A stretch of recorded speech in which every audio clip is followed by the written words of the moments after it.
السلام عليكم ورحمة الله وبركاته. الكلام اللي هقوله في الفيديو ده لو ما اتعملش بكرة هتضطر تستنى سنة كاملة عشان خاطر تقدر تعمله. بكرة ان شاء الله الموافق 16/7/2024 هو يوم عاشوراء.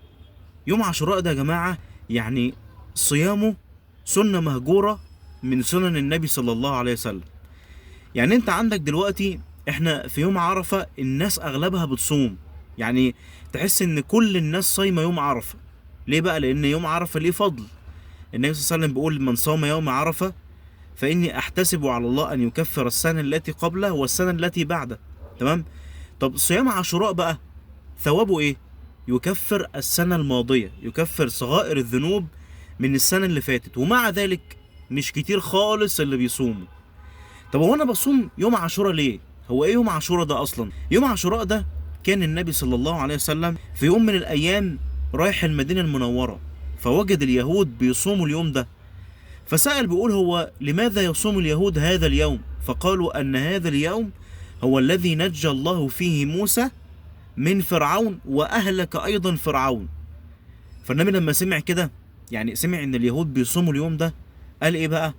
قال نحن احق بهذا اليوم فصوموا يوما بعده او يوما قبله، طبعا زائد يوم عاشوراء. تمام. لذلك في يوم عاشوراء العلماء قسموا ان الافضليه في بالنسبه ليوم عاشوراء بتنقسم لثلاث اقسام. اول قسم ان انت تصوم التاسع اللي هو النهارده من تاريخ ايه؟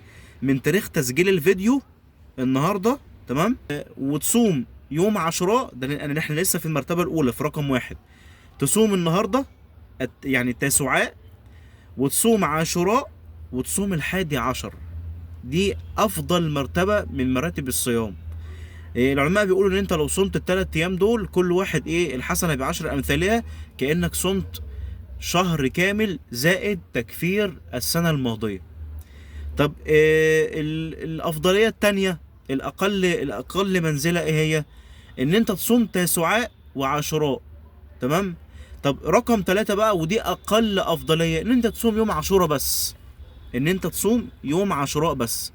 لو انت كنت بتسمع الفيديو ده تمام في يوم 15/7 اللي هو وقت تصوير الفيديو، فاوعى تنسى تصوم يوم عاشوراء غدا.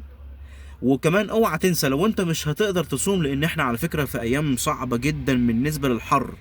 الحر شديد جدا، ولكن طبعا انت يعني لما يحصل حاجه زي كده انت بتستعين بربنا سبحانه وتعالى عشان يعينك على الصيام. تمام. اما طبعا لو انت بتسمع الفيديو بعد ما يوم عاشوراء وتسوعاء راحوا خلاص، فيعني خد المعلومه عشان خاطر ان شاء الله لو ربنا احياك تعمل بيها السنه الجايه. السلام عليكم.